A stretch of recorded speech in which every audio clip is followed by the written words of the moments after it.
So this is the Pro Tools edit window. And now there's more setup to do.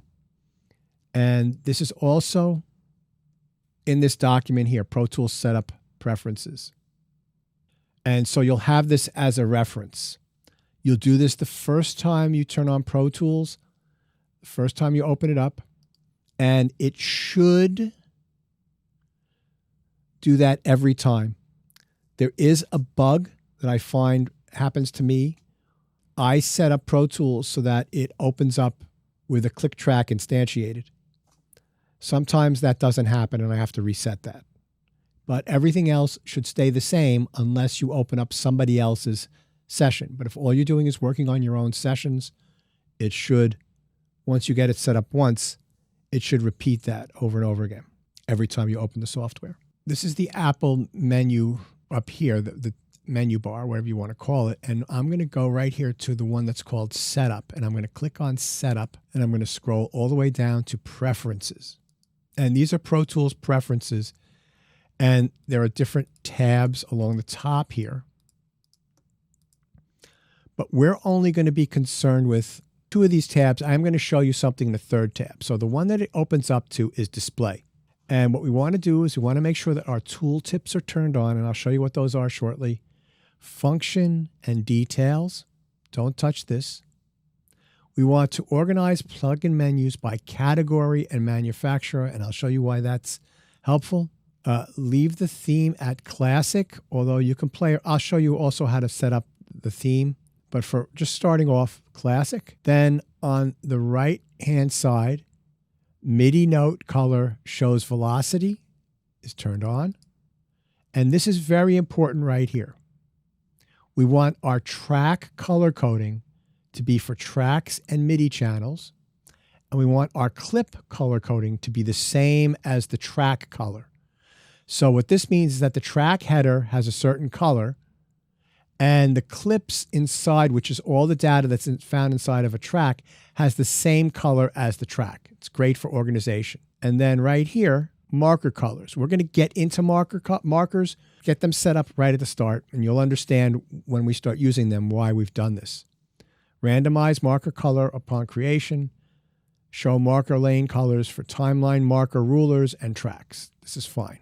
Just like that. The next thing to do is to go to MIDI, and you want to set this up so that you automatically create a new click track in sessions. You can use the F11 key for wait for note if you'd like.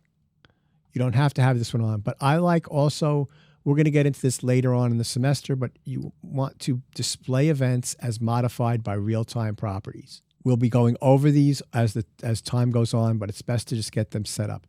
And then operation. The only thing that you might want to do is enable auto session file auto backup. I don't have this on because I'm sometimes working with 100 instrument tracks with something called contact in many of them. And I've got, 50, 60, 70, 80, maybe even 90 gigabytes of sample libraries loaded in. And if I do session file auto backup, it saves all that information. And if I'm working while that is happening, it will oftentimes crash Pro Tools. With the size sessions that you're going to be working on, that is not a concern. So I would suggest that you turn on file auto backup.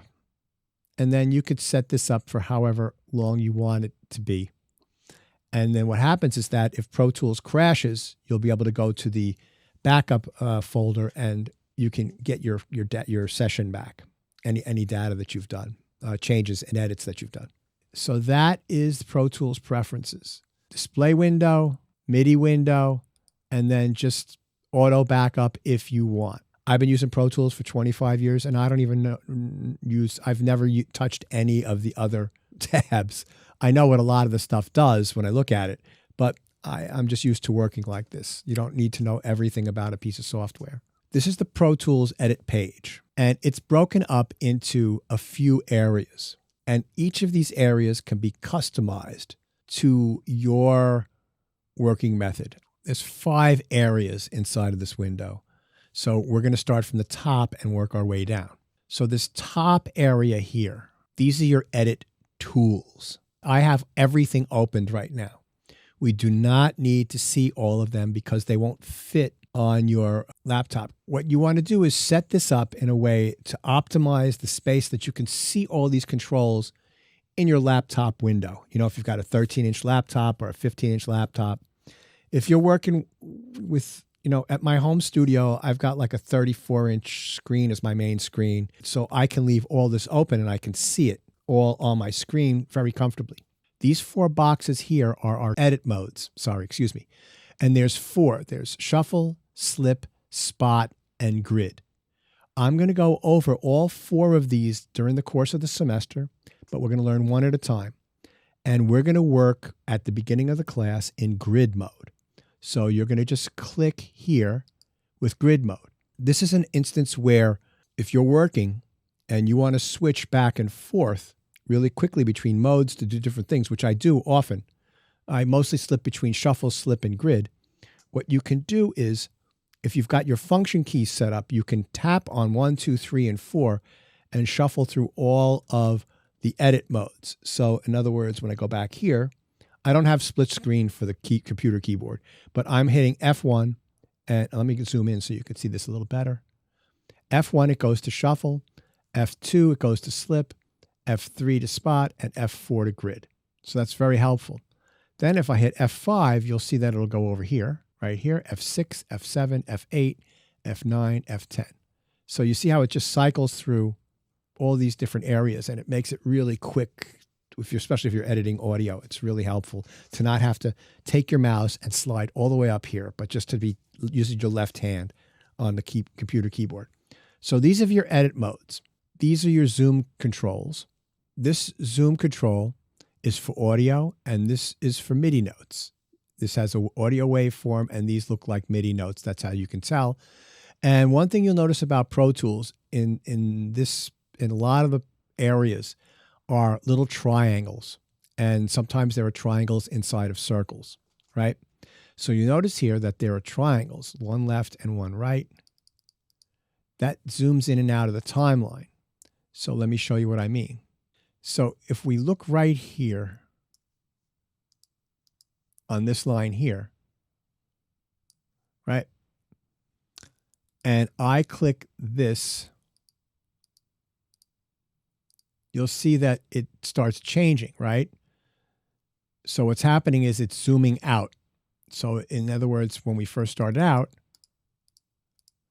we were seeing less than a beat here. And as I zoom out, now we're seeing every measure, right? Every 2 measures, every 4 or 5 measures, right? So it's zooming that way. And then inside of the track, this will zoom in and zoom out, making things in the track bigger and smaller.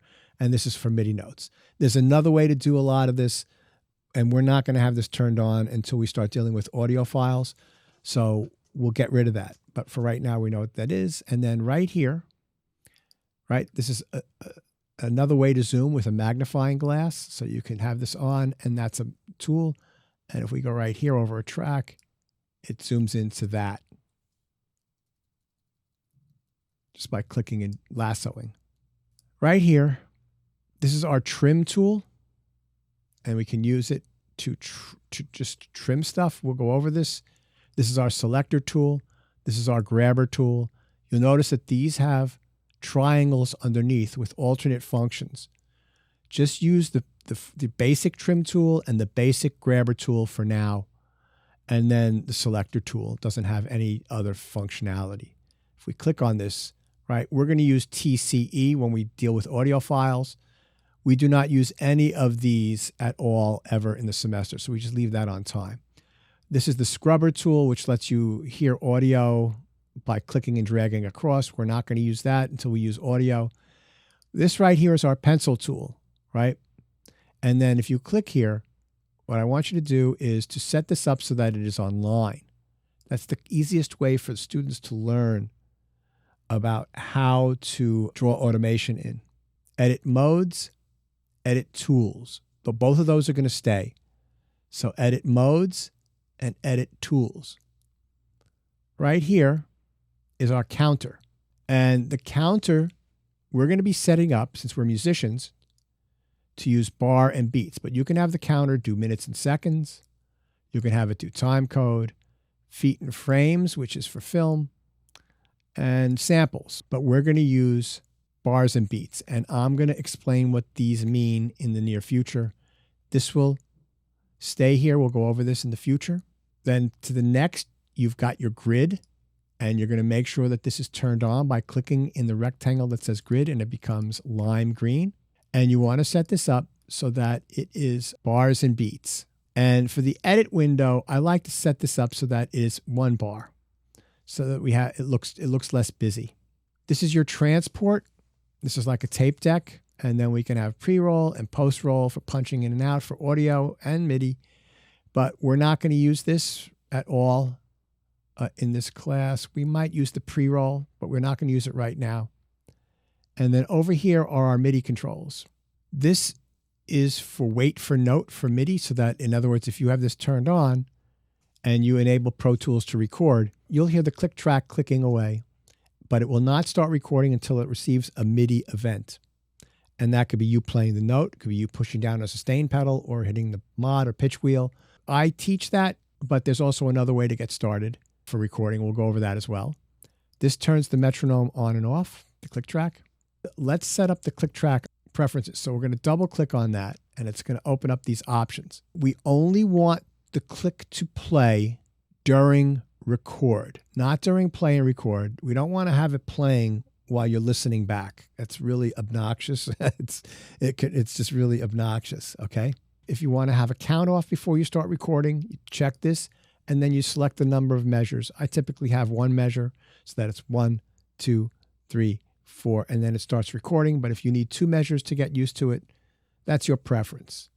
Okay, and that's accessed by double clicking on that metronome. This next one right here is MIDI merge mode, and I'm going to show you how to use that, but leave it off for now. And then this right here turns the conductor track on and off. So in Pro Tools, you can have thousands of tempos on the timeline. You know, Pro Tools is linear. It goes from left to right.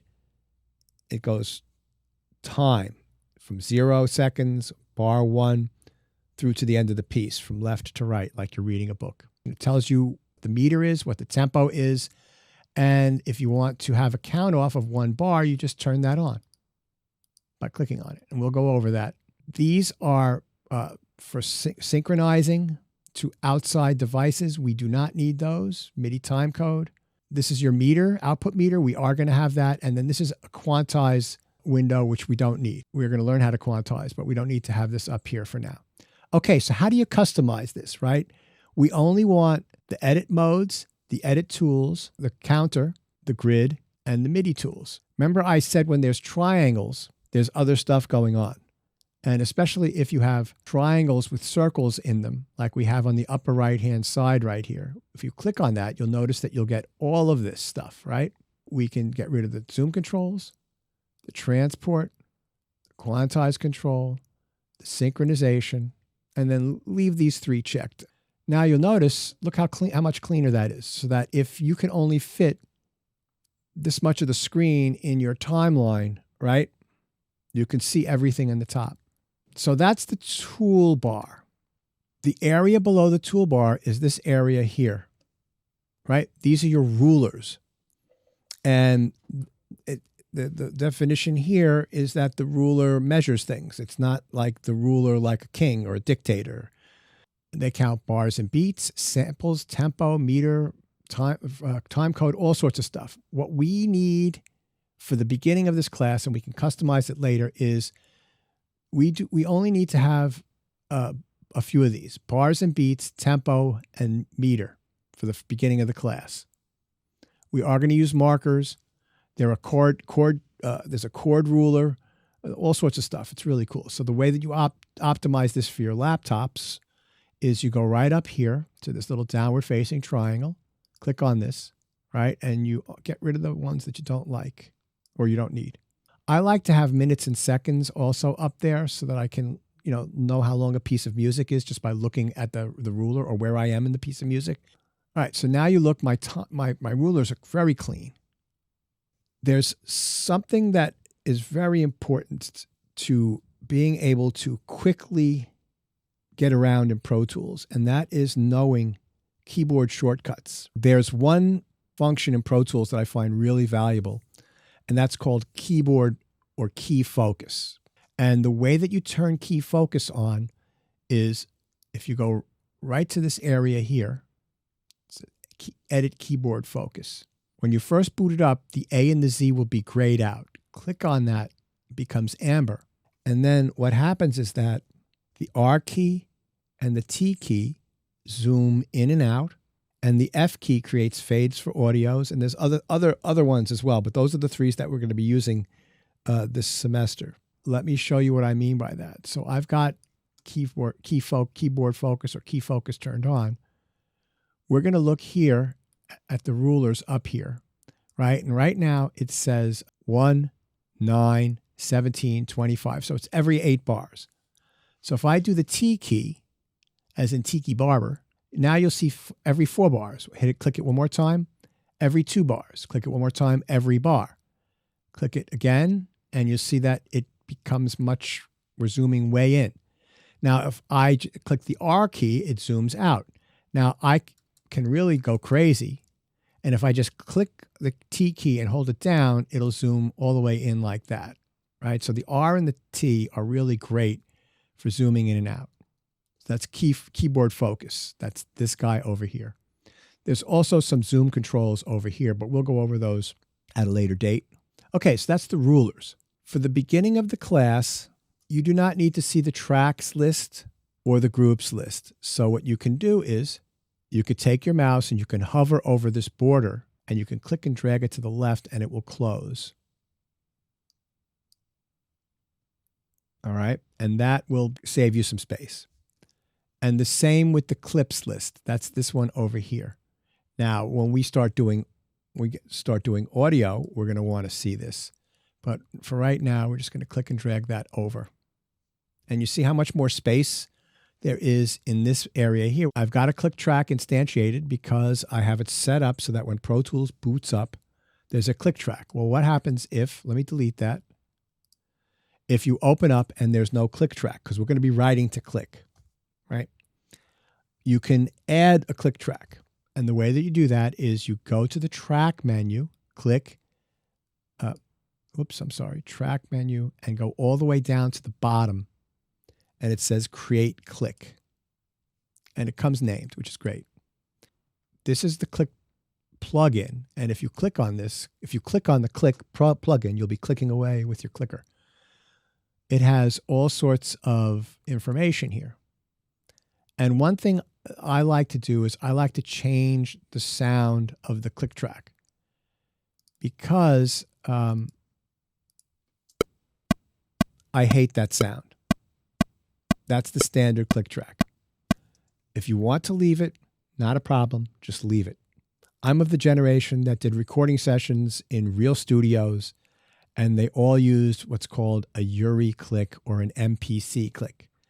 Much more pleasant tone to listen to, and when you're recording audio, much less likely to bleed out of your headphones and bleed into a microphone to be captured along with your sensitive performance. So the way that you do that is you can change that so that everything is customizable. So if we look at our click track here, there's click 1 and 2. This will do the downbeat, and this will do the other beats inside of the measure. So you want to change both of these. So if you click, notice there's a triangle. Click, and you're going to go to classic, and I'm going to click URI, click accented, and you just the URI click. So that now, if I play Pro Tools, much more pleasant sound. Or if you want to try the MPC, which was the drum machine,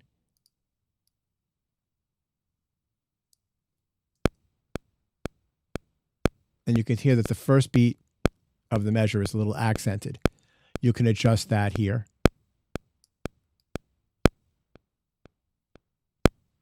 Right.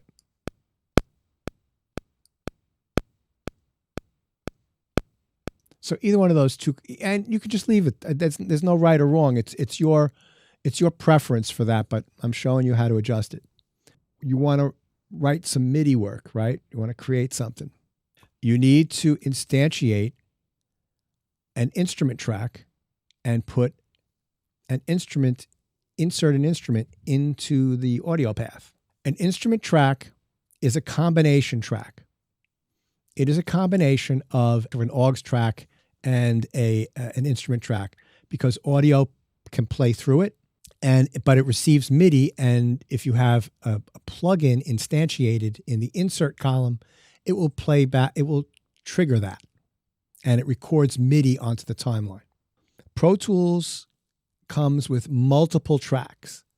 For this semester, we're going to only be concerned with 4 tracks. But for the beginning of the semester, we're only going to be concerned with one kind of track, and that is a stereo instrument track. And let me repeat that, stereo. All of your instrument tracks should be stereo, because we're going to be using Expand 2 to work with, and all of the samples in Expand 2 are recorded in stereo. And they sound really weird when they're in mono because there's phasing issues and the image gets folded down in a funny way. So the way that you do that is Command, Shift, and the letter N like Nancy. And it might be Control, Shift, and the letter N like Nancy on a PC. Command, Shift, N like Nancy, and a new box is going to pop up. And over here, you have the number of tracks you want to create, whether it's mono or stereo, or in my case, I've got all these other things. Don't worry about those. Completely, not relevant to this class, but we want to just make sure we always pick a stereo. And right here are the number of tracks. Now, notice these rectangles have triangles.